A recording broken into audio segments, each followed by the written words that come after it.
Welcome back to Dead Good Book Reviews. I'm Judith, and today I'm here to talk about The Age of Madness by Joe Abercrombie. The second book in this series, The Trouble with Peace, recently released, and I wanted to talk about it. Since I read the first book in this series, A Little Hatred, before the days of BookTube, I thought it was high time I featured this series on my channel. Put you there, so I don't have to hold you. Quick disclaimer, I believe I had a free digital review copy of A Little Hatred, and the people at Galanx were kind enough to send me a free finished copy of The Trouble with Peace. That hasn't affected my opinion at all, and nobody's paying me to talk about books. I'm going to keep this review free of any major spoilers, but I will be talking about both books, so if you want to go in completely blind, not knowing if anyone makes it from book 1 to book 2, then I suggest you click away now and come back when you've read them. And before we go any further, I just want to point out that this is a grimdark series, so it comes with quite a lot of content warnings, including violence, references to rape, homophobia, racism, all of that kind of stuff. I will try and find a definitive list, but if there's anything specific you want to know if you need to look out for, do feel free to message me. This is a spin-off series from Joe Abercrombie's First Law trilogy. There are standalone books in that universe, but this is a bit different. A, I can't comment on those standalone books because I haven't read them, and B, this features the children and direct descendants of some of the characters from the First Law series. It's kind of like a really depressing where are they now. Joe Abercrombie, in case you haven't heard of him, is an English grimdark author. He's also a freelance film editor, but I don't know how relevant that is here. If you want better information about Joe Abercrombie and his books, I will fling you towards Justine over at I Should Read That, who is the biggest Joe Abercrombie fan I know.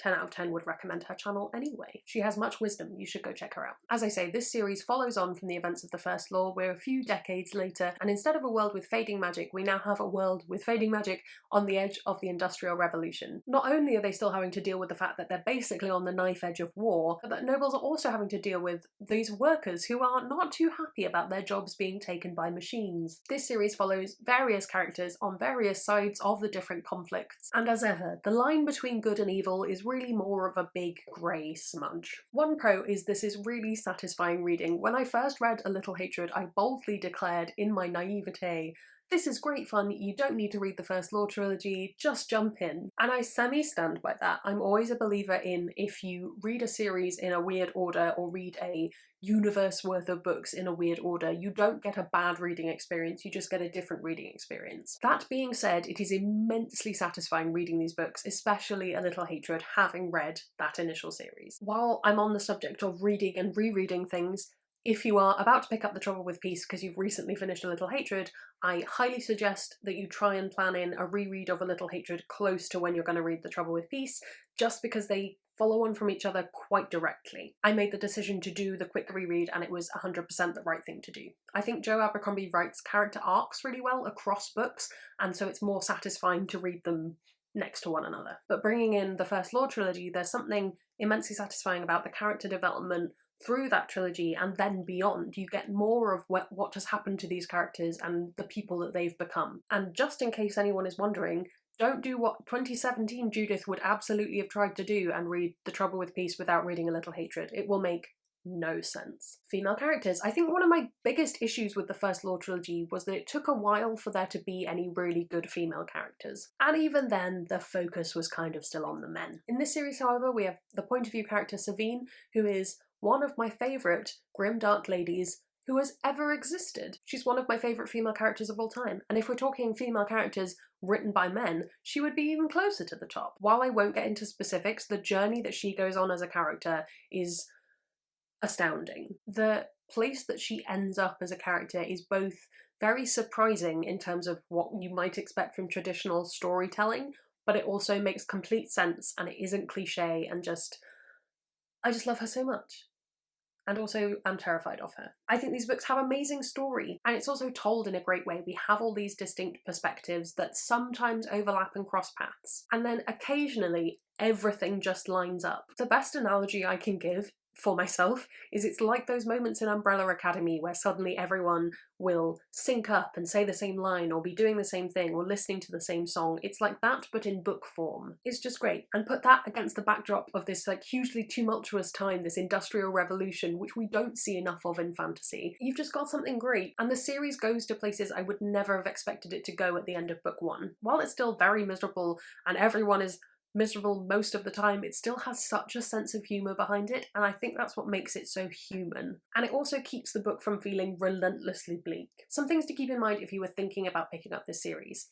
Grimdark isn't for everyone. I've included this as a con, I suppose, but I think you know if grimdark isn't for you, and if you've never read grimdark before, Joe Abercrombie is actually quite a good place to start. But if violence and horrible people doing horrible things isn't your jam, then maybe let this one go. Having said that, I think Joe Abercrombie's grimdark is some of the best for not feeling violent for violence's sake. So maybe give the first law a try and see how you go.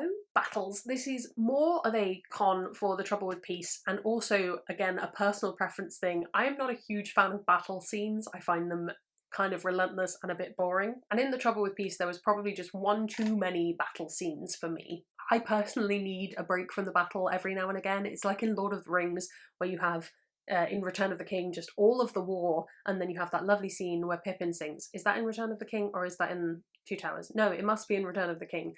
And yeah, it's a good break and a different way of telling that story, and I didn't quite get that from The Trouble with Peace. Because otherwise everything starts to blend together, and you just feel like you've been reading the same he hit him with a sword, he hit him with a sword, forever. Some comparisons help build your TBR. I can't compare this to other grimdark because it's not really a genre I tend to read other than these books, but if you want bleak fantasy, Robin Hobb, great example of some bleak fantasy. If you want epic fantasy that has a lot of snark, I think Chorus of Dragons is tip top of there, maybe later on in the series, so looking more at the third book. So power through the first two, the third book is nice and snarky. And also, it's a bit of a wild card, but in terms of this industrial revolution and exploring issues that are in the world today about, you know, automizing and people losing their jobs and all of that stuff, very select Discworld novels explore that in a really humorous way.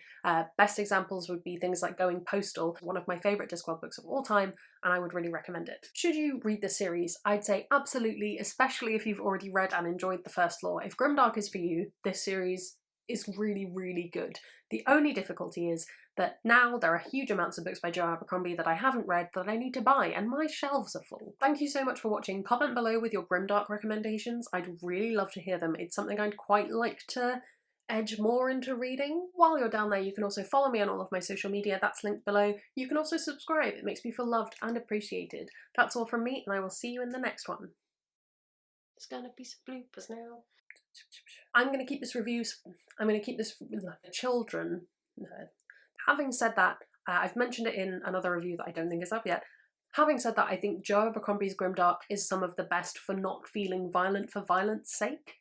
For violence's sake. Thank you so much for watching.